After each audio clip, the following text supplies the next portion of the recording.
Hola, buenas tardes.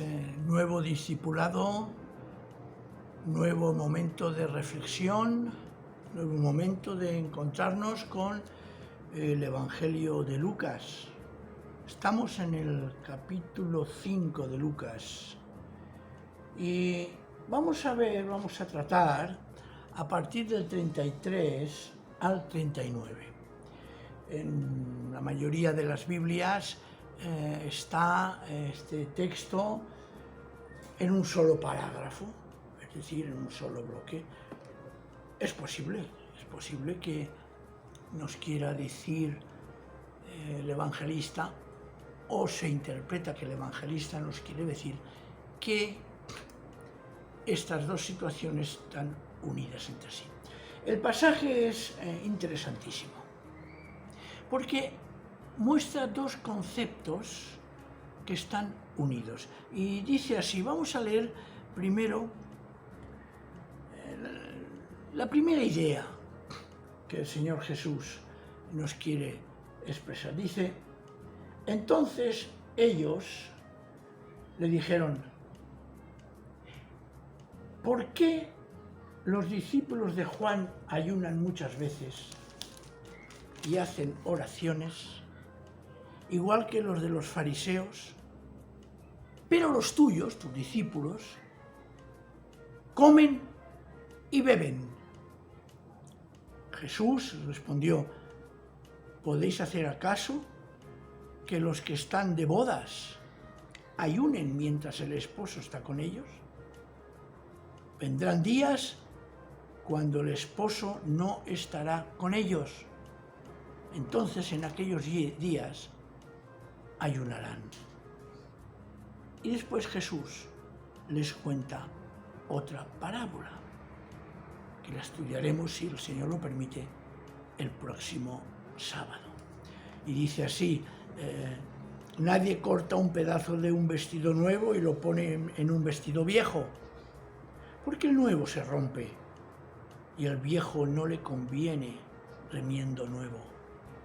Y nadie echa vino nuevo en odres viejos, porque el vino nuevo romperá los odres y consecuentemente se derramará el vino y se perderán los odres.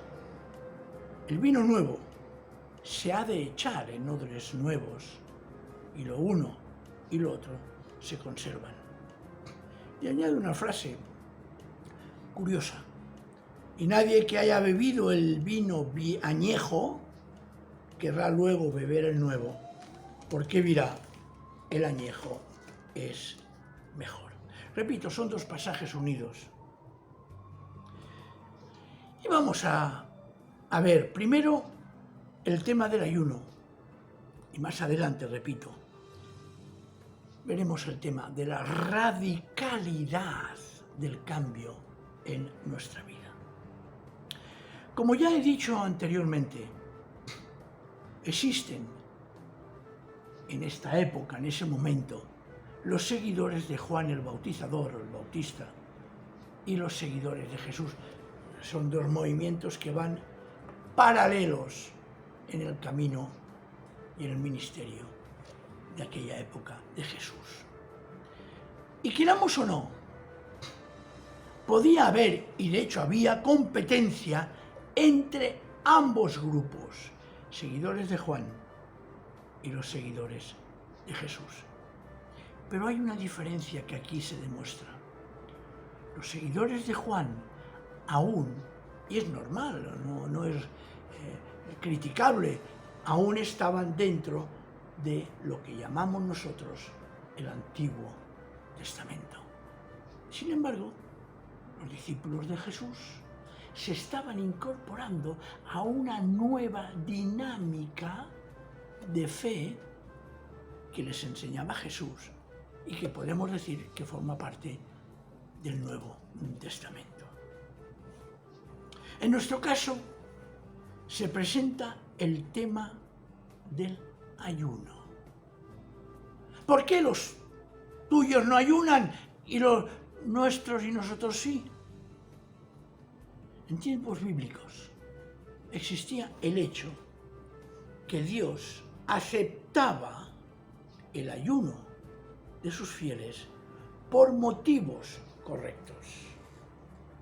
Pero con una salvedad. El Señor va más allá de lo que es el ayuno físico. Y eso lo tenemos en el libro de Isaías, en el capítulo 58. Lo vamos a leer porque es interesantísimo. En el versículo del 1 al 12. Dice así: grita con toda tu fuerza, no te contengas, alza tu voz como una trompeta. Qué imagen tan preciosa. Alza tu voz como una trompeta que suena fuerte, potente y que llega a cualquier rincón de lo que se tiene alrededor. Anuncia a mi pueblo su rebelión y a la casa de Jacob su pecado. Y dice: ellos me buscan cada día y quieren saber mis caminos, como gente que practica la justicia y que no hubiera abandonado el mandato de su Señor. Es decir, buscan a Dios como si ellos fueran santos, como si ellos fueran grandes amantes de la voluntad de Dios. Y sigue: me piden justos juicios y quieren acercarse a Dios. Dicen, porque ellos lo hacían, ¿para qué ayunamos si no nos miras? Pura hipocresía, ¿eh? ¿Por qué nos afligimos si no te das cuenta? Porque en el día de vuestro ayuno, dice el Señor, buscáis vuestro propio interés y oprimís a todos vuestros trabajadores. Fijaos cómo ya empieza a entrar en un sentido más profundo de lo que es el ayuno. Porque si ayunáis, si vosotros ayunáis, es para pelear y debatir y para repartir puñetazos con la peor de las intenciones. No ayunéis como lo hacéis hoy, para que vuestra voz sea oído en lo alto. No ayunéis como estáis ayunando, para que vuestra oración llegue a la presencia del Señor. Continúa: ¿es este el ayuno que yo escogí? Que de día aflija el hombre su alma,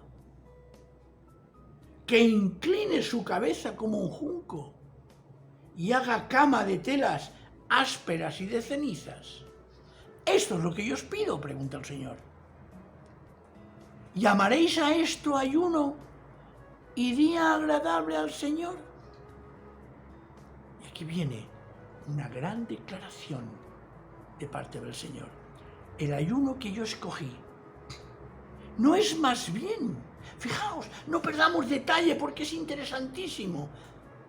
El ayuno que yo escogí no es más bien desatar las ligaduras de impiedad, soltar las cargas de opresión, dejar ir libre a los quebrantados y romper todo yugo. Ese es el verdadero ayuno. No es que compartas tu pan con el hambriento y acojas en tu casa al vagabundo, que vistas al que ves desnudo y que no le des la espalda a tu hermano. Ese es el verdadero ayuno. Entonces, dice el Señor, nacerá tu luz como el alba y tu salvación se dejará ver enseguida. Tu justicia irá delante de ti y la gloria del Señor será tu retaguardia. Entonces invocarás y te oirá el Señor. Clamarás y dirá Él: aquí estoy.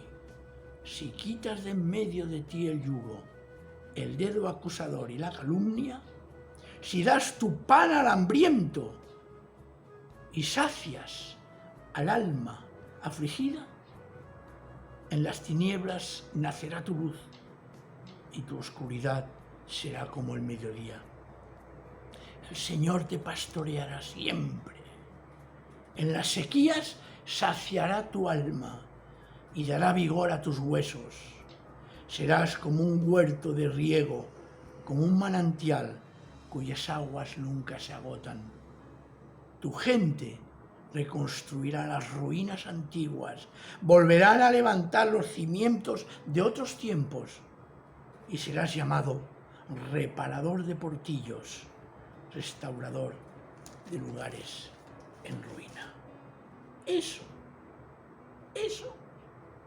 es ni más ni menos el ayuno que quiere el Señor. El Señor nos enseña que el verdadero ayuno, aquel que Dios quiere de verdad, es el amor al prójimo.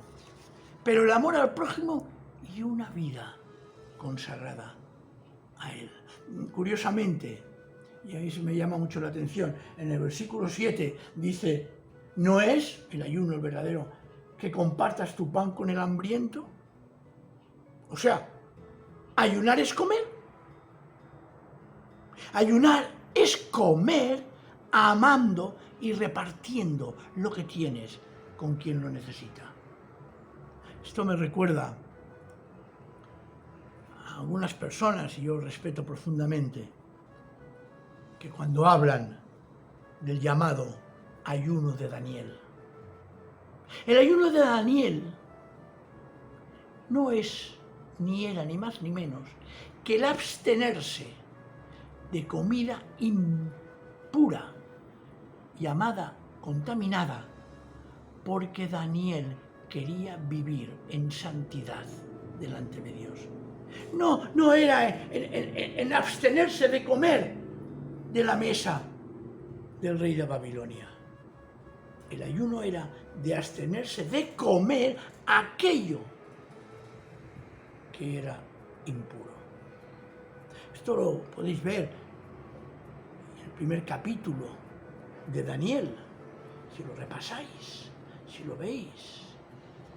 A Dios le agrada el ayuno que se hacía en el Antiguo Testamento, pero por motivos justos. Cuando ese ayuno era correspondido con una actitud de amor hacia los demás. Y la verdad es que el Nuevo Testamento, porque ahora vamos a pasaje que estamos estudiando, que repito, abrir si no la tenéis y en vuestras Biblias, en el capítulo 5 de Lucas, a partir del versículo 33.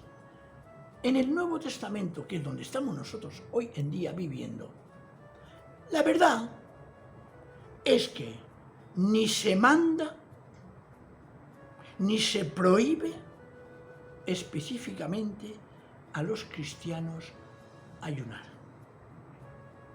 Vemos, eso sí, varios motivos de ayuno. Por ejemplo, cuando se busca que el Señor guíe los pasos de los apóstoles.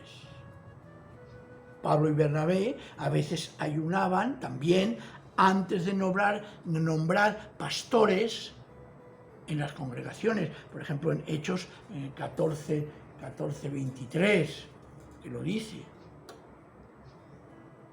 Podían también ayunar y ayunaban para centrarse en el llamamiento que Dios les hacía. También tenemos ejemplos de ayuno. Después de su bautismo, Jesús ayunó 40 días a fin de prepararse para cumplir con la voluntad de Dios durante su ministerio. Lucas 4 ya lo estuvimos viendo en su momento, 4 del 1-2. Y también, y esto, por ejemplo, también se ve en Joel 2, 12, 14, como demostración de un verdadero cambio de conducta. Pero también vemos que la ley de Dios le dio a la nación una orden de ayunar, eso sí, una vez al año en el día de la expiación. Levítico 16, 29 y 31, que dice así, Levítico 16, 29, 31, dice, esto tendréis, por estatuto perpetuo. En el mes séptimo, a los 10 días del mes, afligiréis vuestras almas.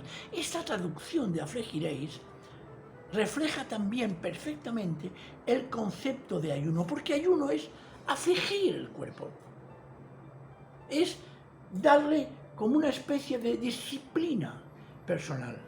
En la traducción de la palabra, pues pone la palabra ayuno. En Reina Valera dice, afligiréis vuestras almas, es decir, afligiréis vuestra vida.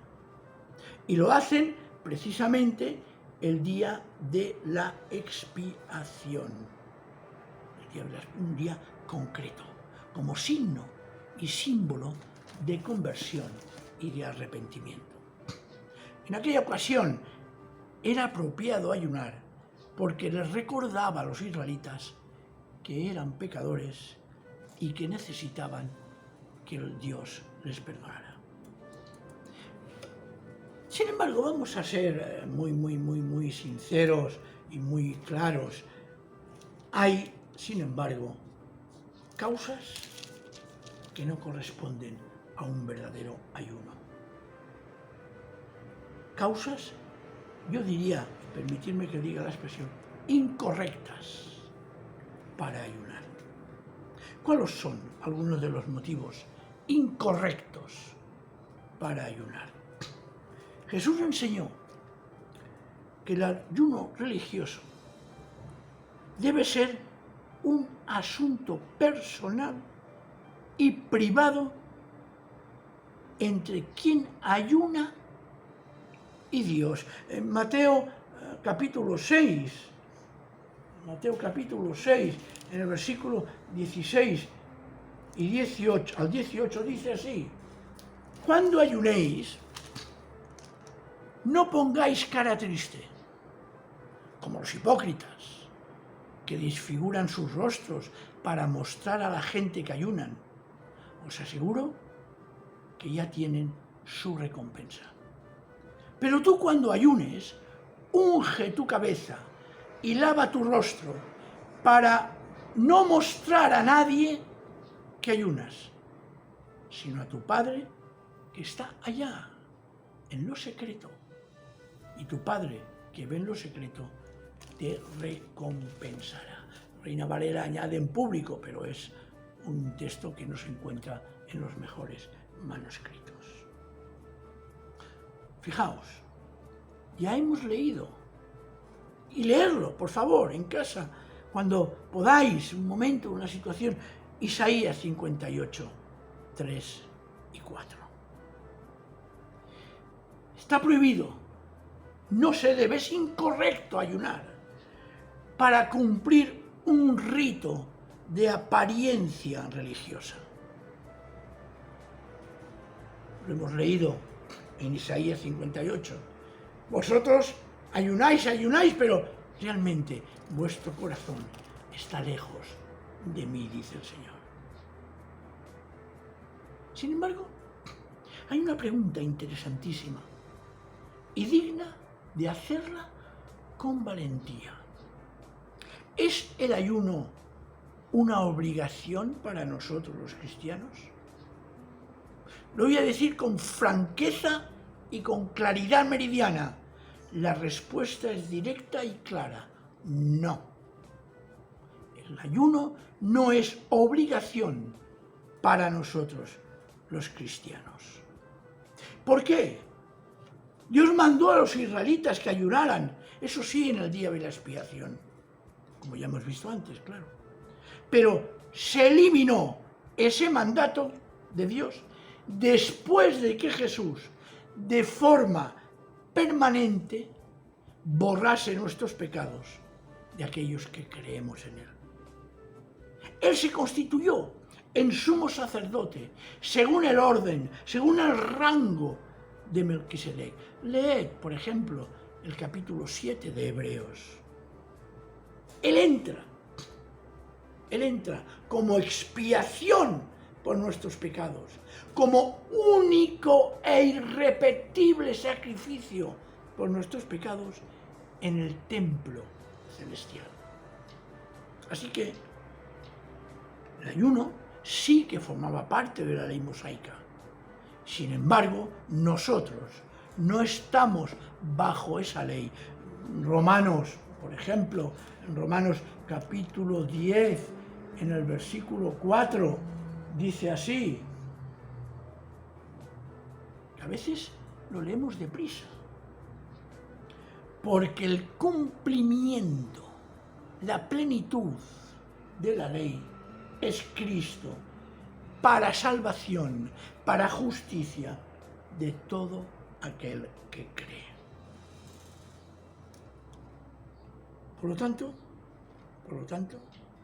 en Colosenses también es interesantísimo leerlo, en Colosenses 2, 13, 14. Fijaos, dicen, antes nosotros, estabais muertos en pecados y aún no habíais sido despojados de vuestra naturaleza humana, pero ahora Dios os ha dado vida juntamente con Cristo y os ha perdonado todos los pecados. Y aquí hay una frase que ojalá la tuviéramos siempre presente. Él ha anulado el acta de los decretos que había contra nosotros, la cual nos acusaba, la quitó de en medio y la clavó en la cruz. Todos los cristianos, quien decide ayunar, que lo haga, pero no es ni mucho menos una obligación. Cada cristiano, con plena libertad, debe decidir si quiere ayunar o no, pero que lo haga por los verdaderos motivos que nos pide el Señor. Fijaos en Romanos 14, 1, 4, y que se puede aplicar perfectamente a esto. Dice, me estoy refiriendo a no tener discusiones, que sí, que yo, que hago esto, que no hago. Acoged al débil en la fe, pero no para entrar en discusiones. Acoged es más que recibir, acoged al débil en la fe. Por lo tanto, nosotros tenemos absoluta libertad y sin que nadie nos critique en nuestra práctica. Los cristianos sabemos que el ayuno no es lo más importante en nuestro servicio y vida cristiana, y menos, sinceramente, en la adoración. ¿Por qué lo digo? Porque la adoración, nuestra adoración como cristianos, ha de caracterizarse por la alegría, no por la aflicción, pues refleja lo que hay en nuestro corazón, refleja lo que hay de gozo y de paz. Recordemos, por ejemplo, y vamos a volver a ver, por ejemplo, en Gálatas 5, 22, fijaos como precisamente si eso lo viviéramos auténticamente, viviríamos siempre la alegría. Dice en 5:22, dice así, el fruto del Espíritu es amor, gozo, amor, alegría es el fruto del Espíritu, el gozo, la alegría. Pues sigue paciencia, benignidad, pero fijaos, la alegría cristiana es un gozo que nos da el Señor a través de su Espíritu. Y evidentemente no nos está diciendo que debemos de afligir ni afligirnos. También tengo que decir, y para acabar, que esta idea del ayuno en el mundo cristiano ha sufrido la influencia de prácticas que se realizaban fuera de un contexto bíblico. Por ejemplo, tenemos varios versículos en que posteriormente se ha añadido la palabra ayuno. Mira, 1 Corintios 7:5. Es cuestión de comparar. 1 Corintios 7:5 dice, por ejemplo, lo siguiente. Ahora lo tengo. Dice, no os neguéis el uno al otro. Está hablando del matrimonio. A no ser por algún tiempo de mutuo acuerdo para dedicaros a la oración. Reina Valera, que después, seguramente, cuando salga la edición de estudio aparecerá una nota correspondiente, Reina Valera añade para dedicaros al ayuno y la oración. El al ayuno no aparece en los manuscritos más antiguos. Tenemos otro, por ejemplo, en Mateo 17:21. Mateo 17:21, donde se incorpora un versículo entero. Es decir, el 17:21 no aparece ese versículo y dice así, pero este género de demonio no sale sino con oración y ayuno. Este versículo no aparece. Aparece en Marcos 9:29, eso sí, pero aparece de esta manera en los manuscritos antiguos, pero este género de demonio no sale si no es con oración. Algún copista interesado añadió y ayuno. También tenemos, por ejemplo, es que es curioso, hay una cantidad de pasajes, y no quiero ser en esto muy reiterativo, porque ya lo vemos, en Hechos 10:30 dice lo siguiente, cuando Pedro va a visitar a Cornelio, dice, Cornelio respondió, hace 4 días yo estaba, como a esta hora, es decir, a las 3 de la tarde, en mi casa, orando. Algún manuscrito, algún copista, va y lee, hace 4 días yo estaba en ayuno y como a esta hora. Añade a la palabra oración y ayuno. La mayoría, sinceramente, de las traducciones modernas de la Biblia omiten esta referencia al ayuno añadidas al texto original. Jesús, y ya para acabar, no ordenó a sus discípulos que ayunaran, tampoco cuando recordaran su muerte en la Santa Cena.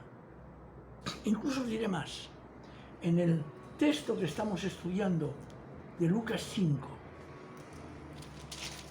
Jesús, y si nos damos cuenta cómo lo dice, vendrán días cuando el esposo no estará con ellos, entonces en aquellos días ayunarán. No es un mandamiento.